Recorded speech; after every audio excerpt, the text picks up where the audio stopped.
Ongi etorriak aste hontako saiora, gaur astrologia arituko gara, beraz gai honen inguruan gehiago jakin nahi baduzu, gera zaitez saioa ikustera.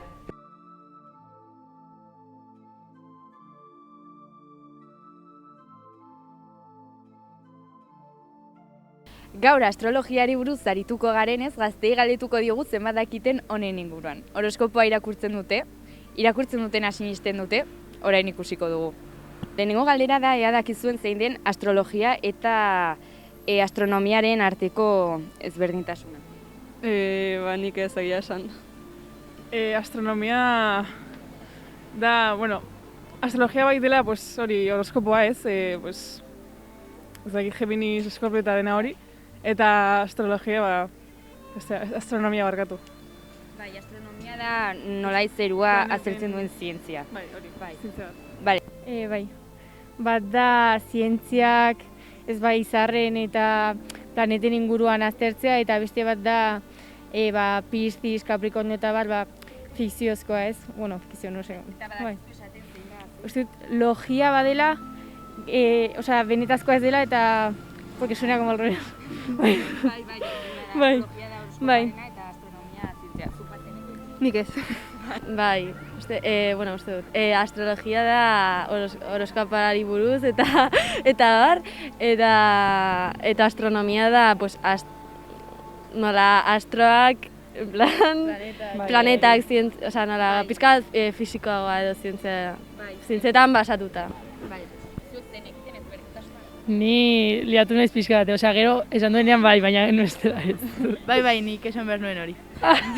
Eta zuek normalean horoskopoa irakurtzen duzue? Bai, hasi nintzen pizka bat koina, eta gero, ez dut sinisten, baina bai segitzen dudala, nire zeinua eta hori. Nik ere bai irakurtzen dut, eta gainera lagunek eta horrela bidaltzen didate, baina ez dakit, ez dut asko sinisten, eta, sin más, irakurtzen dut, baina... Bai, nik irakurtzen dut, ia egun guztietan, gero ja sinistu ez dakit. Gero, horoskopoa irakurtzen duzue zuek? Nik bai, baina gehien bat entretenimendurako eta horrela, baina ez dut kaso asko egiten egia esan. Ni berdin, bakarrik entretenimendurako. Ez duzue sinisten irakurtzen duzuena? Ez, nik uste dut dela gehiago entretenimendurako eta horrela. Berdin, bai. Batzutan bai. Nik bai, batzutan bai. Baina ez egunerokoa bakarrik lagun bat, ni naiz Tauro, irakurtzen dut Taurori buruz eta horrela. Eta normalean sinisten duzue irakurtzen duzuena? Sinistu beraz ez, baina batzutan igual bai, pentsaraztea bai, Bai, ni batzuetan ikusten dut harremana pertsonen artean, baina azkenean ni Tauro naiz, baina ikusi naiz Ariesen izaekin erlazionatuta edo horrela, baita, orduan.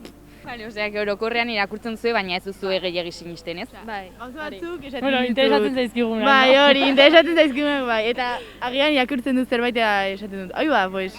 Hau bai, baina gero, bai, hori, pixka bat. Eta jakingo zenukete esaten guk irakurtzen dugun horoskopo horren 12 zeinuak zeintzuk diren?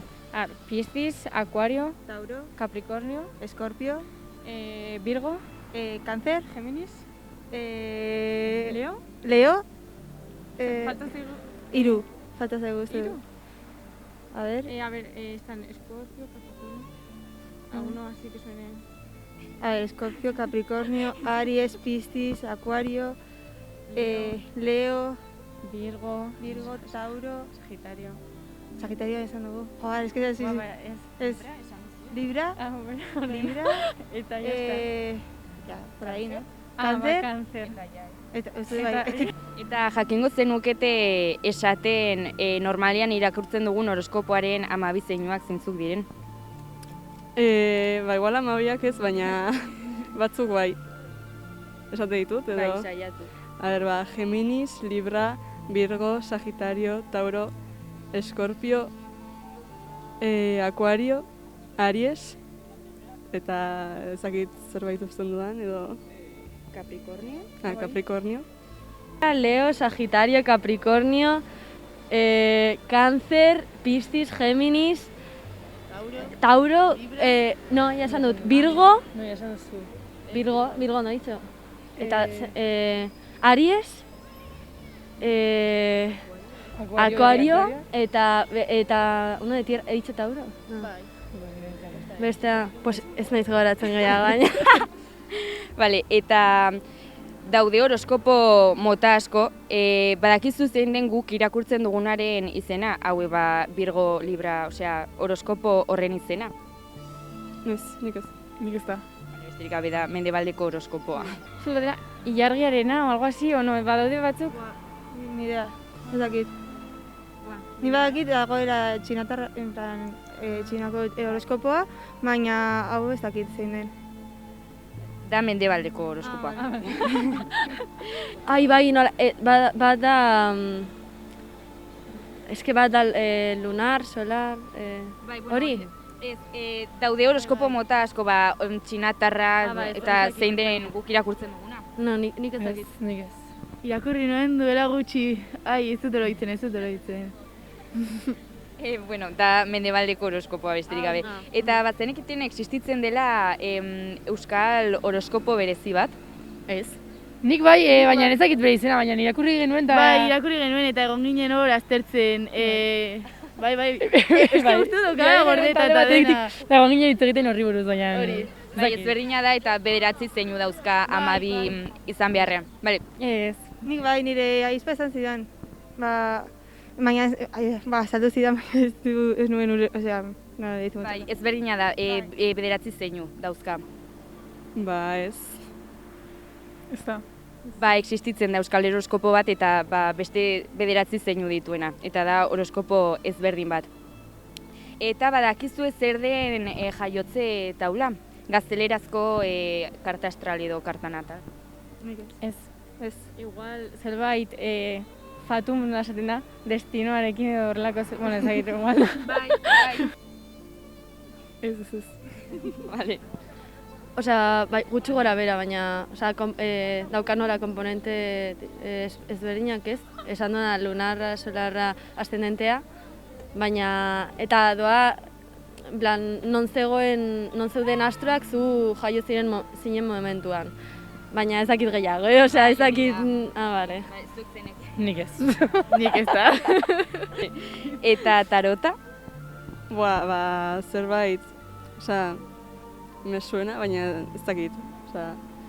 Ja, osea, entzun dugu, baina ez dakit nola erabiltzen den edo... Tarot.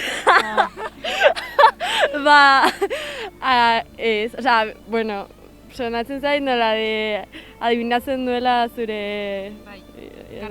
Bai, pues kartenan, baina horretan ez dut sinisten, eso sí que no. Horretan ez. Kartak irakurtzarena, ez? Kartarena. Eta ja azkenik, badirudi azkenaldian oso modan jarri dela horoskopoarena eta horoskopoa irakurtzarena eta jendeak asko sinisten duela. Zer iritzi daukazue honen inguruan, fenomeno honen inguruan? Osea, kontuzi ibili behar garela azken finean zer sinisten dugun eta zer ez, eta ez badago frogatuta, ez pentsatzea hau ateratzen da horoskopoan eta horrela izan behar da, ez, sin más, pasatinpoz, ez? Bai, hau azkenean nik erabiltzen du nola entretenimendu pixko bat, ez dut sinesten, bakarrik irakurtzen du, ongi pasatzeko eta farre egiteko. Eta zer iritzi daukazu orain, dirudi horoskopoa eta gauza hauek oso modan daudela eta jendeak asko sinisten dituela, zer iritzi daukazue honen inguruan?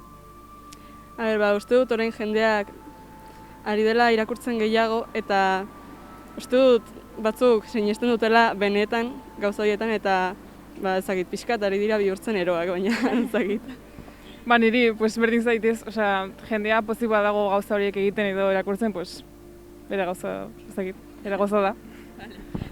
A ber, eske jendea askotan jaten zaio eskutik, no? Pixkat, a ber, nik uste dut aigatu garela nola puntu batera, ez guztiok, baina pertsona batzuei, pixkat bat, nola hori. Daude pertsona askok sinisten dutela pila bat, bena, nola horrela hau banaiz, zeinu hau banaiz, horrela izango naiz bai edo bai, eta orduan nola agian baldintzatzen zaitu zure pertsonalitatea eta zuk benetan ez dara horrela, no se, baina, bueno, jende asko ez du sinisten eta, bueno, ez zer gertatzen tximaz, no? Bueno, a ber, ez dakit, nik ez du sinisten. Eta nik uste dut gero ere bai, bakoitzak sinisten dela ere bai, pues, bere interesen inguruan doana, eta nik adibidez, bialtzen dizkiate pilo bat, no seke, baina azkenan irakurtzen dituzu gauza batzuk esaten zula. Ni ez naiz horrelakoa ezertarako, eta beste batzuk esaten zula, bale, baina orduan, gero jartzen dizutena izan gertatu behar zaizula, pues dices, es que no me va a pasar seguramente, baina, bueno, sin más, hori. Hori bai, nik uste dut neurri batean sinistea, ongi dagoela, baina eske batzuetan dago klasean eta esaten dut komentarioren bat eta etortzen zait bat, tipiko Capricornio ez dakit, eta nahi pega, bago jendea joaten zaiortea eskutik, baina, neurri batera hori, sinisten dut ni nahi dudana, baina, bueno. Gustatzen zaizuna ez, sinisten duzu eta ez zaizuna gustatzen, pues, ni hori ez naiz horrela. Orain ikus ditzagun azken egunetako albiste garrantzitsu batzuk.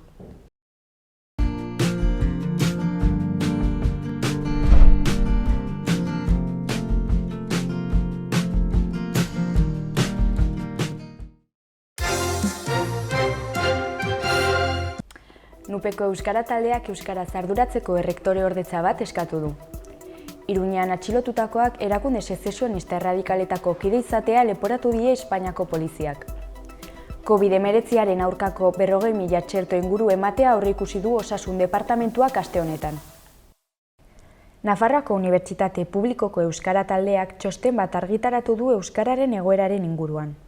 Unibertsitatean ematen den euskararen eskaintza, ikasleen eta irakasleen ezagutza maila eta euskarazko ikasgaiak aztertu dituzte. Unibertsitateak gradu bakarra eskaintzen du osorik euskaraz. Horregatik, Nafarroan euskaraz ikasi nahi duten ikasle askok kanpoko beste unibertsitate batzuetara joan behar izaten dute. Egoera ikusita, euskarazko ikasgaien kudeak eta zarduratzeko errektore ordetza bat sortzea beharrezkoa dela adierazi dute. 3 funtzio ikusiko lizkiote. Egun dauden irakasleen kontrola, ikasleen datuak biltzea eta ikasgai berriak eskaintzeko prozedura lantzea. Horregatik, Euskara taldeak ikaslei dei egin die euskarazko ikasgaiak lortzeko eskari formala egiteko. Pasaden asteko asteartean apirilaren 27an, Espainiako poliziak 10 gazte atxilotu zituen Iruñerrian, 9 Arrotxape auzoan eta 1 Burlatan. Gazteak Iruñeko udaltzaingora eraman zituzten eta han pasa zuten gau osoa. Hurrengo goizean senide eta lagunak elkartu ziren kanpoan. Epailearen aurrean deklaratu ostean aske utzi zituzten apirilaren 29an. Atxilotu zituztenean, poliziaren txostenak etaren zatiketaren ondorengo talde batekoak izatea leporatzen zien. Poliziak astebete geroago eman du atxiloketaren arrazoia. Adierazi du urtebete zaritu dela atxilotuak ikertzen. 5 bankuren egoitzen eta 2 dendaren aurkako erasoak salatu dituzte besteak beste. Atxilotutakoak erakunde sezesionista erradikaletako kide direla zehaztu du, eta baita Amnistia eta Askatasuna taldearen jarraitzaile direla ere. Osasun Departamentuak COVID-19aren aurkako txertaketa estrategiarekin jarraitzen du. Estrategia horren barruan 60 urtetik beherakoen txertaketari heldu dio, talde horretako adintarte nagusienetatik hasita. Hurrengo egunetan SMS mezua jasotzen hasiko dira zitazioa kudeatu ahal izateko. Guztira, astean zehar 40.000 dosi inguru emango dira Nafarroa osoan. Hau da, 3.000 txerto gehiago aurreko astean eman ziren ia 37.000 txertoen aldean. Guztira, 255.326 dosi eman dira prozesu osoan. Alegia, 37.209 pertsona txertatu dituzte osotara. Txertatze prozesuaren arabera, aste honetan aurreko asteetan hasi zen adin taldeekin jarraitzea aurre ikusten da.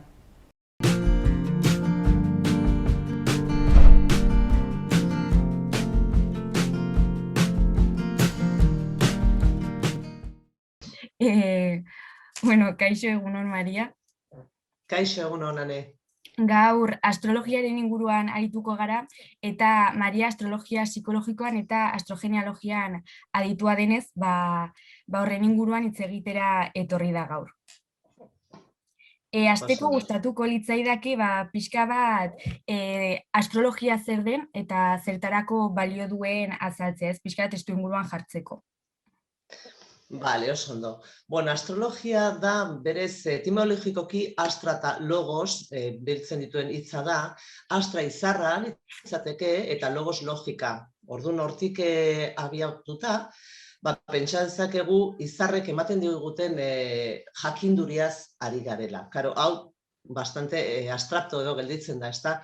Baina berez da zientzia bat oso zarra, aintzinean asko erabili dena eta kultura desberdinek landu dutena, eta berez izarretan, planetetan eta bar, oinarrituta hartzen dugun informazioa hori erabiltzen dugu gure egunerokotasunean. Eta zertarako balio duen, segun eta ze arlotan zauden, arlo desberdin pila bat ukitzen ditu, klimaren inguruan hitz egin dezakegu, predikzioa egin dezakegu, psikologikoki aztertu daiteke, osasun mailan ere bai, eta bar luze bat.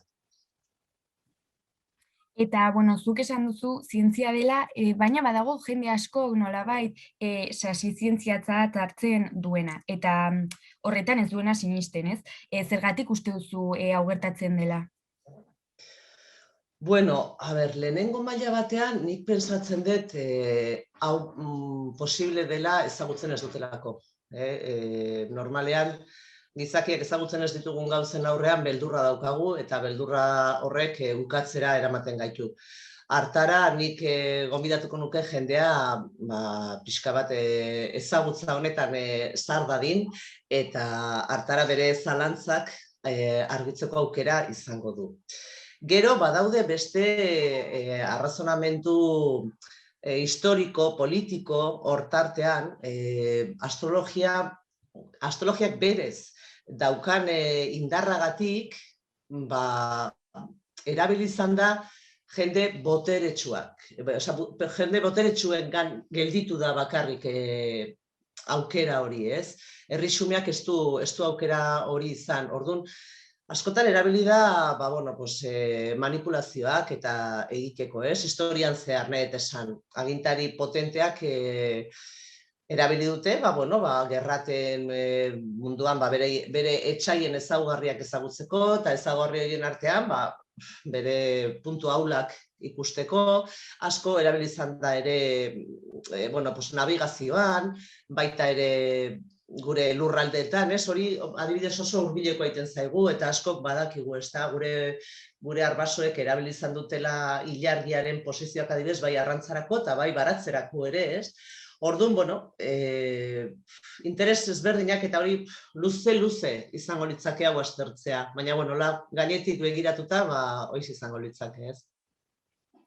Eta orduan, esango zenuke nolabait astrologiak eskaintzen duen ezagutza hori erabili daitekela norberaren bizitza gidatzeko?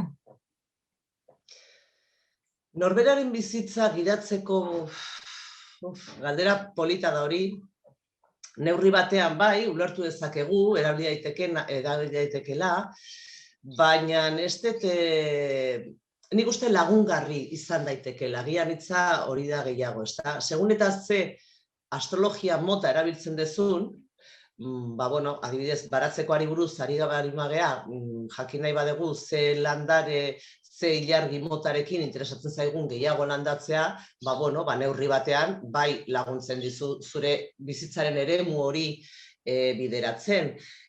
Zuk adibidez, ez dakit, psikologi mailan esate baterako, zuk zure harremanetan, maitasun harremanetan esate baterako, behin eta berriro arazo batekin topo egiten baduzu, eta astrologiaren bitartez lortzen baizu ulertzea zer dan gertatzen ari dena hor, neurri batean ere lagungarria izango da zure bizitzan. Berdin, zure lan eremuan, edo zure gurasoekin daukazun harremanean, edo, ez dakit, adibidez, ezin zarela urdun gelditu, hor ere zer gertatzen den, edo badaude arlo pila bat landu daitezkenak, baina uste bai lagungarri, baina, esatea bizitza bideratu horretan ez dut, orokorrean ez dut ikusten, bai lagungarri dela, bai, hori bai.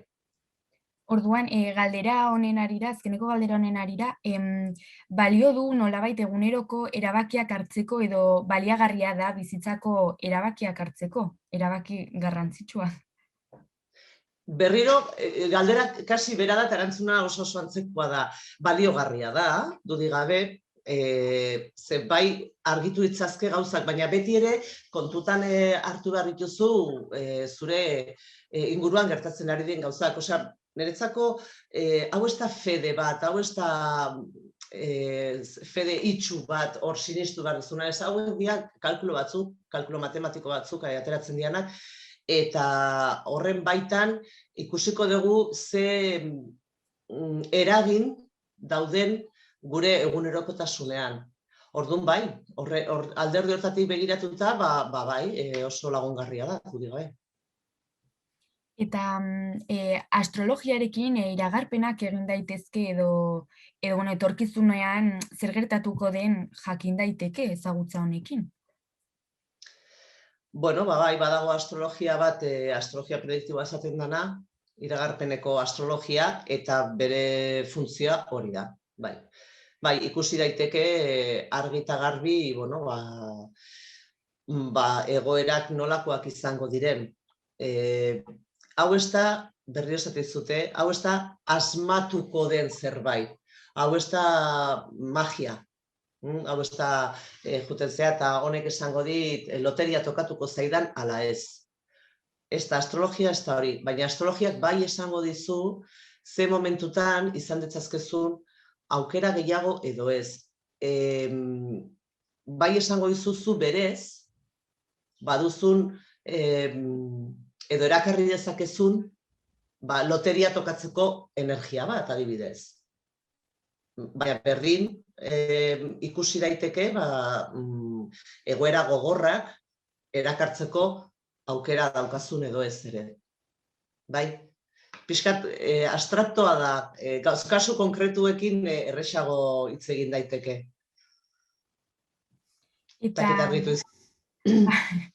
Eta, aipatutako iragarpen hauei lotuta, askotan irakurtzen ditugu aldizkarietan edo egunkarietan, edo, sare sozialetan. Ikusten ditugu, horoskopo hauek ez, esaten dizkizutenak Virgo edo Leo zaren egun horretan gertatuko zaizuna, edo gertatu alzaizuna. Horoskopo hauek zertan oinarritzen dira? Bueno, horoskopo hauek kaso askotan eta askotan edonork egiten ditu. Orduan, aizi kontua da. Badaude kaso batzuk, nun astrologoek egiten duten eguneroko horoskopoa.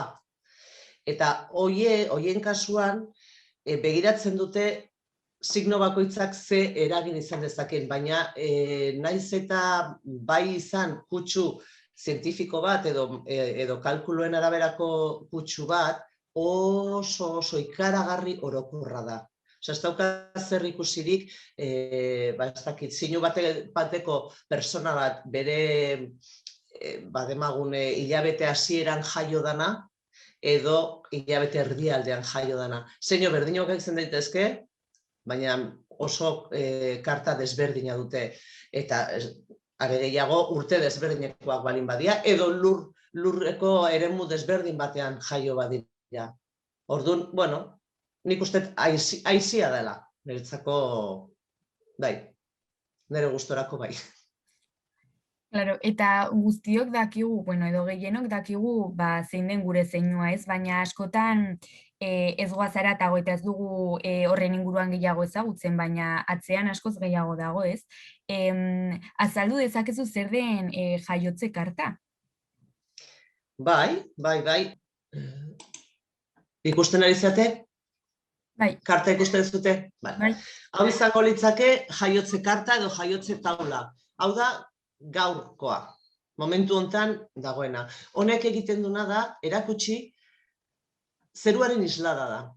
Hemen dauden hauek dira planetaren simboloak. Hau esate baterako eguzkia da. Eguzkia, momentu hontan, Tauro konstelaziotik pasatzen ari da. Hau izango litzake Tauro konstelazioa. Eta horregatik irudikatzen dugu horrela. Zuk esatezu, guk ezagutzen dugu gure signoa, gure zinua bakarra. Piscis gean, edo Aries gean, edo Virgo gean, edo Tauro gean, edo Capricornio, edo dana dalakoa. Berez, 12 daude, eta 12 hauek hemen daude. Hau izango litzake Aries, Tauro, Géminis, Cáncer, Leo, Virgo, horrela 12 bitarte, bai? Orduan, Tauro den persona, eguzkia Tauroko konstelaziotik pasatzen ari zen jaio zen momentuan. Baina ikusten dezute, hainbat planeta gehiago azaltzen direla hemen. Eta bakoitzak kontatuko digu zerbait gure inguruan. Ezaugarriren bat, bai? Bat edo bat baino gehiago. Esate baterako, Merkurio, hau, hemen dagoena hitz egingo du, ze doaiak edo ze zailtasun dazkagun komunikatzeko garaian, esate baterako. Ilargia adibidez, psikologikoki beti ere, niaren psikologikoki. Gero, prediktiboan beste bat izango litzake, medikuntzan beste bat, eta bar. Hemen adibidez, ilargia. Ilargiak hitz egingo du gure mundu emozionalaren inguruan, gure sentimentuak nola dauden, gure amarekin zen nolako harremana dakagun momentu honetan, ze hau da, momentu honetako karta. Hau da, haur bat momentu honetan jaiotzen balin bada Donostian, ni Donostian nagoelako, hau izango litzake bere jaiotze karta. Eta ikusten dezute planeta ditugu, sinuak dazkagu, eta azkeneko zenbaki hauek dira etxeak. Etxe hauetan zer ikusten dugu? Bizitzaren ze eremu dan implikatuta dagoena hitz egiten ari gean informazio honekin. Hau da, adibidez, 5. etxea. 5. etxea da kreatibitatearen etxea. Hemen aztertuko dugu gure seme-alabekin, gure artista balin bagea, gure obrakin, musikoa balin bagea, eta bat, ze gauza, ze harreman, ze arazo, ze doai, informazioa hortik etorriko da. 4. etxean, familiaren inguruko etxea. 6. etxea, lanarekiko ze harremana. 7. etxea, bikoteak adibidez. Bai? Harinez labur bilduz, bai? Baina, gutxi gora berako bat ikusteko, pentsatzet nahikoa dela. Edo, Ane? Bai, oso argi. Horrela ikusita, ez da ez ulertzen, baina bai, azalduta bai. Eta orduan esango zenuke garrantzitsua dela bakoitzak bere jaiotze karta ezagutzea? Bai. Niretzako oso gauza importantea izan zen bere garaian, eta nik egiten dut lan persona askokin eta bere egintzako ere oso erabaki horra izan da. Ze guk gure burua ezagutzen dugu, baina ezagutzen dugu neurri batean. Eta honek ematen dizuna da ezagutza zabalago bat, eta zure buruaren ulermena handitzea. Eta horrek asko lagundu dezake dudik gabe, bai. Hori zeinuen kontuarekin jarraituz, zer baldintzatzen du zure zeinu bat izatea edo bestea? Baldintzatu ez du ezer baldintzatzen. Iken dizuna da azaldu, zure barruko energiaren islada bat da. Azaltzen dizu, informazioa ematen dizu zuri buruz.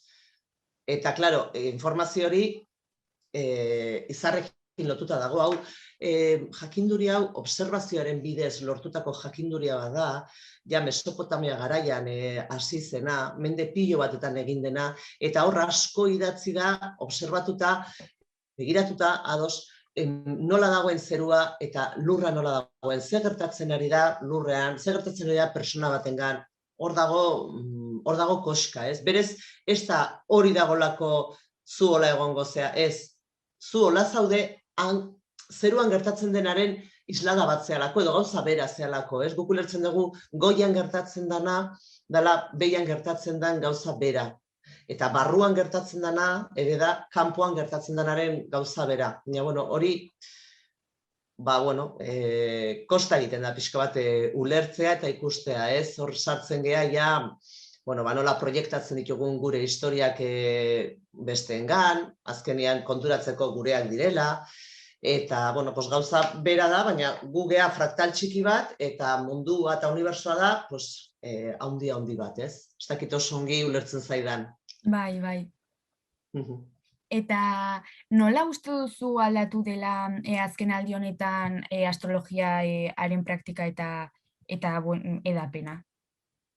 Eginda heldutasun gehiago hartu du. Garai batean oso erabilpena oso, esan dizudan bezala, oso mugatuta zegoen persona mota batzuengan, ez? Eta hauek erabiltzen zuten, beraien interesen alde. bai? Orduan bere erreinuaren alde, edo bere negozioaren alde, edo abarez. Zer gertatu da azken urteotan? Zabaldu egin dela, ikaragarri, horretarako internet eta olako medioak asko lagundu dute, eta jende guztiarengan, etxe guztietan egon daiteke, danak begiratu dezakegu, ikasi dezakegu, oso gauza importantea. Berez da beste hizkuntza bat, da hizkuntza simboliko bat, eta informazio pila bat ematen diguna, ez? Orduan, horretan, danak orain boteretsuak zuten aukera hori denon esku dago. Eta nik uste garrantzia handia hartzen ari dela ezagutza personalean ere. Baina hori ez da bakarrik astrologiaren bidez, ze konturatzen baldin bazeate, hainbat eta hainbat teknika bideratzen ari dira, irikitzen ari dira, eta personak gero eta interes gehiago dute bere buruarengan, eta gero eta gehiago nahi dute ardura hartu beraien bizitzaz. Ja, ez dugu hainbeste funtzionatzen esanez, ez haren esku jartzen naiz, edo haren errua da gertatzen zaidana, ez da? Ez, jendeak nahi du bere burua ezagutu, bere burua zaindu, bere bizitza bideratu pixka bat, ez da? Nik uste aldaketa ez dela bakarrik astrologian, baizik eta arlo guztietan. Orain bai amaitzeko, lagun bati kontatu nionean gai hau, gai honetaz arituko ginela, esan zidan oso gai interesgarria iruditzen zitzaiola, baina da nolabait astrologia gezurra dela pentsatzen duen pertsona horietako bat, ez? Orduan gustatuko litzaidake, nik esaten baldin badizut bere zeinua, eguzkia, ilargia eta ascendentea esaten baldin badizut, gai izango zinateke pertsona horren ezaugarriren bat esateko? Bai, ezaugarriren bat, bai, dudik gabe. Bai. Bale, orduan, pertsona hau Virgo da, ni bezala. Eta ilargia da... Horrek esan nahi du, eguzkia Virgon daukala. Bai. Ilargia? Capricornio. Bai. Eta ascendentea Cáncer. Bueno. Interesgarria da persona bat, hiru datu besterik ez daude hemen, oso garrantzitsua lehen erakutsi dizuedan bezala karta guztia kontutan hartzea. Orduan, hiru datu hauek kontutan hartuta bakarrik, esango nuke, dela lur asko daukan persona eta ura behar duena.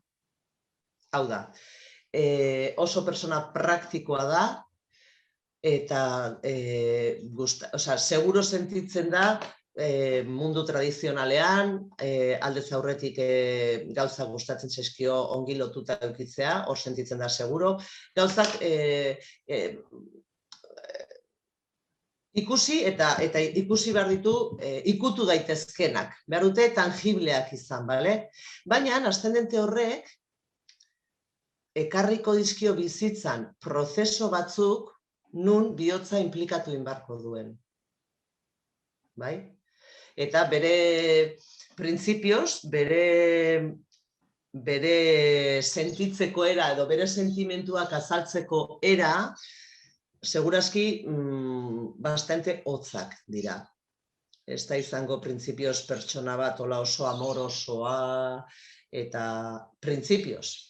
Karta osoa begiratu behar da, ikusi behar da, baina bai, azaldu daiteke, inkluso gauza bat oso graziosa dago hemen. Ilargiak azaltzen digu mundu emozionala eta azaltzen digu baita ere amarekin daukagun lotuta eta elikagaiekin daukagun lotura.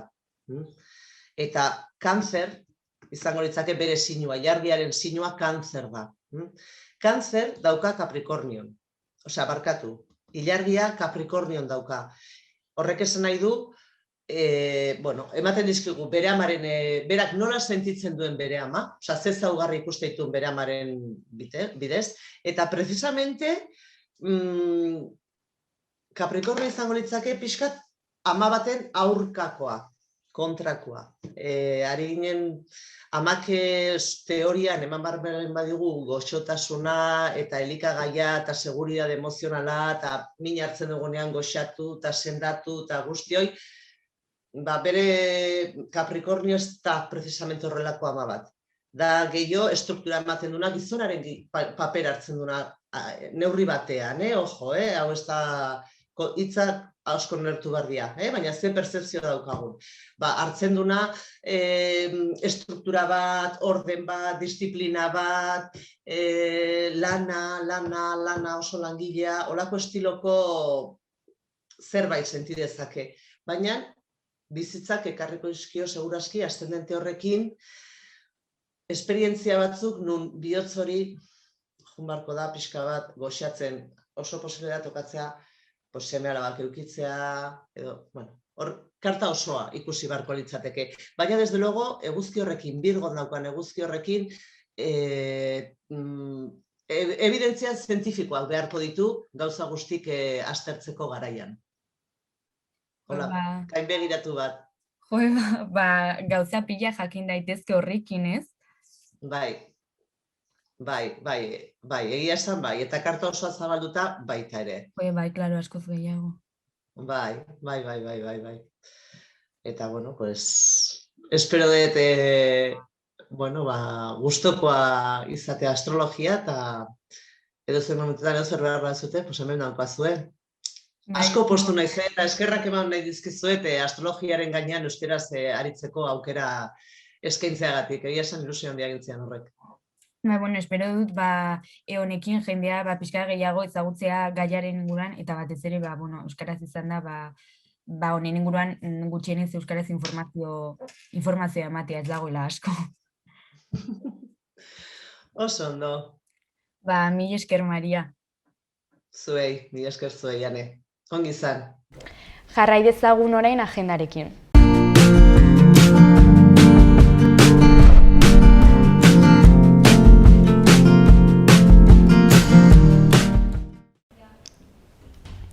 Asteazkenean, Lander Garrok zuzendutako 2 urte 4 hilabete eta egun bat intsumisioaren inguruko dokumentala proiektatuko da auzotegin. Proiekzioa arratsaldeko 6:30 izango da. Sarrera doan da, baina foroa mugatua denez izena ematea beharrezkoa da. Ostegunean, Arrotu LGTBI guneak hitzaldi bat antolatu du jeloskortasuna, toxikotasuna eta etika harremanetan lantzeko. Hizlaria Mikel Abaurrea Basarte irakaslea, sexologoa eta aktivista izango da. Deskalzos 56 eraikineko 2. solairuan izango da, arratsaldeko 5:30. Plazak mugatuak direnez izena eman behar da. Apirilaren 30-tik maiatzaren 21-era, Gaztediaren etxean antzerki gaztearen 15. zikloa ospatuko da. 4 konpainiek haien antzezlanak aurkeztuko dituzte. Ostiralean, Nupeko antzerki taldeak Absurdandono sobra antzeztuko du arratsaldeko 7:00. Sarrera doan izango da, gonbidapena aurretik hartuta. Ostiralean eta larunbatean bestalde Gaztediaren etxeak Norkera ez zuen Duroi Andrea izeneko iesgela antolatu du. Ostiralean arratsaldeko 6:00 eta larunbatean goizeko 12:00. Larunbatarekin jarraituz, Sare Herritarrak antolatu du Euskal Herriko tontorren egoera. Helburua Euskal Herriko 650 mendi ezagunetara igotzea da. Izen ematea zabalik dago.